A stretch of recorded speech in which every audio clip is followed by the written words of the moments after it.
Olá você que nos acompanha na nossa minissérie, seja muito bem-vindo. Hoje a participação é com Gustavo Ribeiro e com Diogo Dantas. Gustavo, seja muito bem-vindo. Tudo bom, Vinícius? Tudo jóia. Diogo, seja bem-vindo. Obrigado.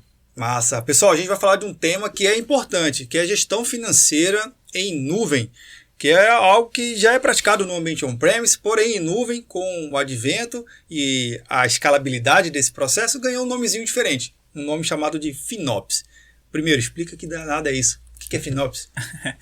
FinOps basicamente é o termo que a gente utiliza, né, onde você vai juntar o conhecimento operacional, por isso o Ops, né, e o conhecimento financeiro. Então, hoje, dentro do mundo da computação em nuvem, onde as pessoas que operam estão ao mesmo tempo operando e comprando recursos na nuvem, né? Porque a nuvem é isso, você basicamente paga por aquilo que você utiliza. Então, toda vez que você toma a decisão de subir um novo recurso, você está comprando nuvem. Então, é muito importante a pessoa que está no operacional também ter a consciência financeira sobre aquele recurso que ela está subindo, para evitar, inclusive, algumas surpresas desagradáveis, que a gente vê, inclusive, infelizmente, mais do que a gente gostaria, né? De pessoas que acabam subindo recursos sem saber quanto aquilo custa e, de repente, vem uma conta enorme. Então, FinOps basicamente é isso, é você ter a cultura financeira dentro do meio operacional, saber quanto custa cada coisa que você está subindo e o porquê que você vai subir dentro daquela estratégia. Massa. Só fazendo um ponto atrás. Antigamente, na gestão financeira do ambiente on-premise, ele era muito baseado em ciclos, né? Você tinha que completar aquele ciclo. Só para explicar para quem está nos acompanhando. Você comprava um storage e ou você usava 100% dele no planejado, 3 anos, 5 anos, e ali aquela compra era efetivada, era concluída com a compra mais o uso técnico. Se de repente você usasse mais um período menor, você tinha que fazer uma aquisição mais rápida. Então, normalmente, esse movimento financeiro no ambiente on-premise só acontecia nesse ciclo. O que você me falou, Gustavo, é que o ciclo agora é muito mais rápido, porque eu posso fazer ajustes literalmente em tempo real, ajustes técnicos que possa refletir diretamente na minha conta no final do mês. E isso gera uma necessidade diferente entre a equipe técnica e o gestor financeiro. Eles têm que se comunicar mais rápido. Esse ciclo, então, é o que você está falando? De eu ter essa capacidade de ajustes em tempo real, é isso? Isso. Você vai ter ambientes que eles se ajustam automaticamente, né? E aí você automatiza a compra, mas também essa fase que é anterior de tomada de decisão financeira, ela vai muito ali da equipe técnica na hora que vai provisionar esse ambiente, né? Então eu diria que o primeiro ciclo acontece quando você está pensando a arquitetura, junto com tanto o time de infra quanto o time de dev. Então as decisões da arquitetura da aplicação no desenvolvimento, ou as decisões do time de infra nos recursos que ele vai subir, vai impactar bastante em como vai se gastar recurso, né? Como se vai gastar em nuvem. Então essa estratégia, a grande vantagem em relação ao on-premise é porque você pode errar, que você facilmente consegue consertar esses erros, porque basicamente você pode alterar qualquer peça ali on demand, né? Mas é muito importante você pensar na arquitetura da aplicação antes, porque uma pequena mudança de estratégia, como você vai consumir um tipo de recurso, pode fazer diferença de milhares de dólares, né? Enfim. Então é muito importante nessa primeira fase você ter essa visão de aquela estratégia, quanto é que custa, quais outras estratégias, quais outras arquiteturas eu poderia adotar e poderiam custar menos, né?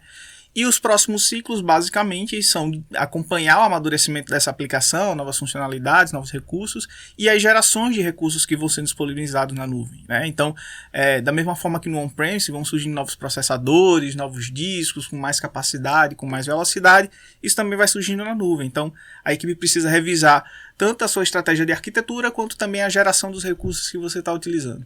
Agora, vamos lá. Como é que eu economizo efetivamente em nuvem? Você tocou num ponto crucial agora, né? Porque realmente a gente tem uma mudança de paradigma da questão financeira da TI com a nuvem, né? Antes se pensava realmente nesses ciclos, você comprava máquina, renovava data center, aumentava storage, etc. Tudo isso levava um tempo para ser feito e uma quantidade enorme de recursos, né? De capital, que a gente chama de CAPEX, né? Então para você ir para a nuvem, você tem que entender esse novo paradigma. Que agora você não vai ter mais o seu investimento de capital em TI. o que era investimento de capital passou a ser investimento, despesas operacionais. E para você conseguir gerenciar isso, a nuvem te dá diversas ferramentas.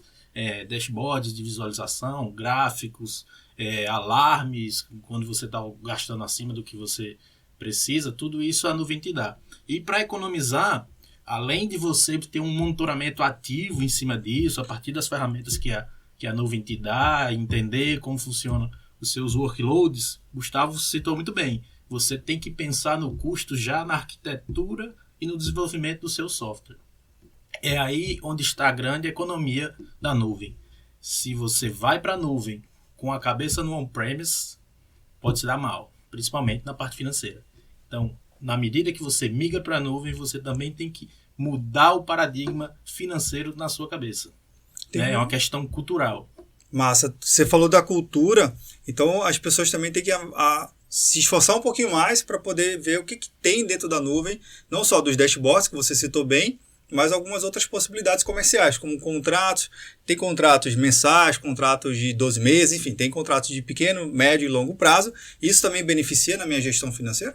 Sim. Hoje, se você consegue atingir essa previsibilidade, né, você amadureceu dentro da nuvem, já conhece qual é o seu baseline, né, o quanto você gasta ali pelo menos na nuvem, você pode fazer um acordo, fazer uma aquisição do que eles chamam de reserva, né, o saving plans dentro da AWS, e com isso você consegue desconto baseado na previsibilidade, ou seja, desse ponto aqui para cima é o que eu vou utilizar, não menos do que isso.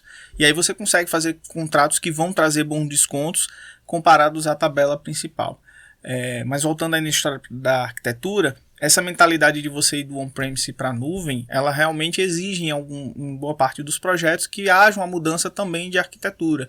Essa mudança de arquitetura, de como você vai investir dentro da nuvem, ela pode ser importante para definir que um recurso ele não precisa ficar ligado 100% do tempo.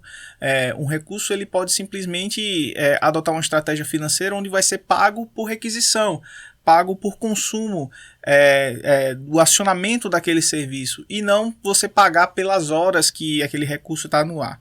Então tudo isso ele precisa ser pensado antes, né, em relação à arquitetura, e uma vez que você está lá, você, como o Diogo falou, você pode acompanhar os dashboards, os relatórios, entender como a sua nuvem é consumida, e aí entendendo que você tem um baseline, que você tem um mínimo para trabalhar ali, você vai e adota as suas estratégias de saving plans, de reserva, para conseguir descontos, e aí então você basicamente vai pagar aquilo que é variável ao longo dos meses.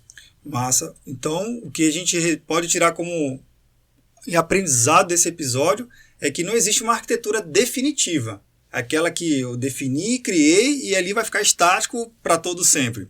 Não, né? Eu tenho que estar sempre acompanhando alguns indicadores, a evolução tecnológica também em nuvem, e aí trazer o arquiteto e a sua equipe ele tem que estar sempre atento para poder estar atualizando e, obviamente, fazendo os ajustes técnicos e financeiros. É isso que eu entendi bem? É isso mesmo. Não existe arquitetura definitiva em nenhum aspecto da TI, na verdade, não só no financeiro, mas também no financeiro, como você está falando.